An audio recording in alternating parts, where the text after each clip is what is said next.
In part one, I asked you to forget politics for a moment and watch the clock. So, that's exactly what we're going to do. Not minute by minute, we don't need to fake precision. We're going to follow the sequence of events over the hours and days and watch how quickly a difficult border situation became an emergency.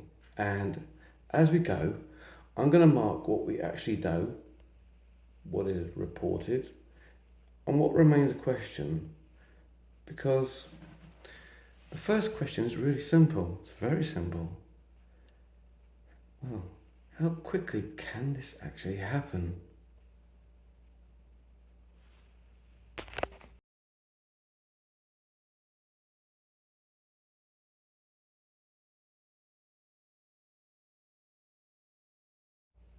So let's start here. 29th of July, before the mass crossing. See, there was already a build up. More than 1,500 people had been reported. They'd reached Ceuta by sea over the preceding days. So the reception facilities were already under serious pressure.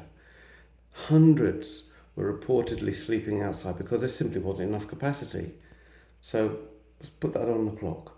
The 29th of July, the pressure was already building. Now, this matters because the story didn't begin with 70,000 people suddenly appearing on a beach. There was already a movement, there was already information circulating, and there was already pressure on the system.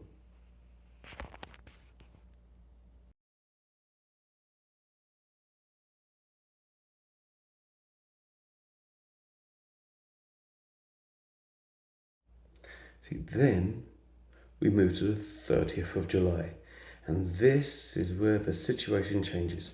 People begin moving towards Ceuta in much larger numbers. People are swimming, people are climbing, crowds are forming around the border. And now watch the footage because this is the point where the numbers stop being an abstract statistic. These are thousands of individual people moving through a very small geographical area, and the pressure increases rapidly. So put another mark on the clock. 30th of July, mass movement begins.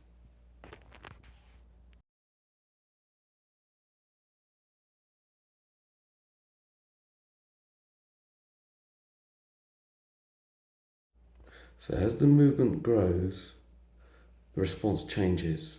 Spanish authorities request reinforcement. Police and military personnel, they're deployed. And on the Moroccan side, security forces are also dealing with the mass movement. And this is where our first major question appears. Were the authorities overwhelmed? Or did something else happen? Because we can see security personnel, we can see people moving, but the footage alone it cannot tell us what orders those personnel had.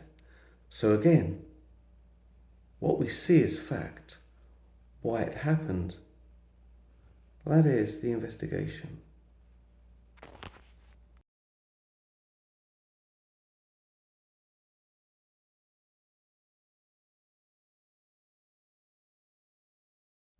See, then we reach 31st of July. The scale of the event is now becoming clear. The humanitarian consequences are becoming impossible to ignore. People have died. People have been people have been injured. Children are among those arriving. And emergency and reception systems are under enormous pressure. This is no longer simply a question of border control. It really is a humanitarian emergency.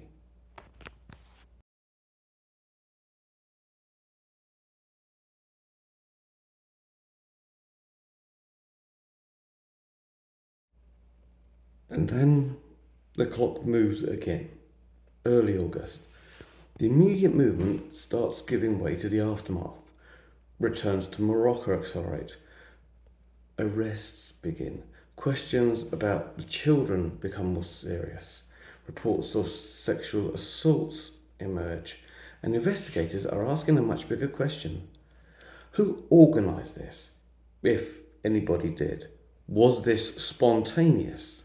Was it amplified by social media? Was there organised transport? Or was it simply a huge crowd reacting to the same information at the same time? And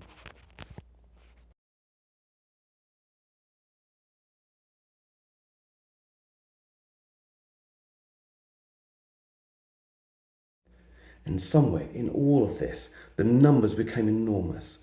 Later estimates put the number of people who crossed or attempted to enter Ceuta at about 72,000. But remember what we said in part one, that a number we shouldn't just simply throw onto a screen without context. It's a later estimate. The number changed as authorities counted what happened. So our clock isn't just telling you what happened, it's telling you when we became capable of knowing what happened.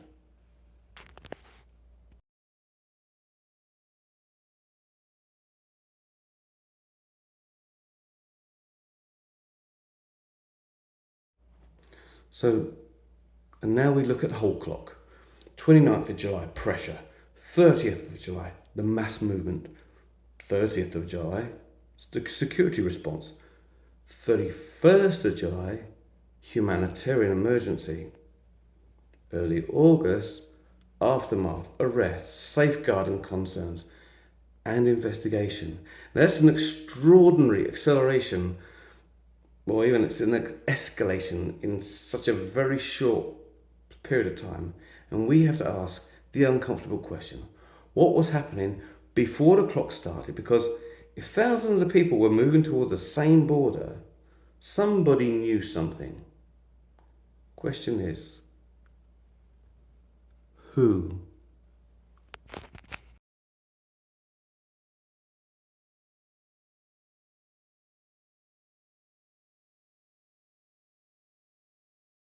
And that takes us to the next part, because we've got evidence of people being transported. We've got taxi drivers facing prosecution. We've got truck footage. And a very simple question: who brought them here? I guess that's part three.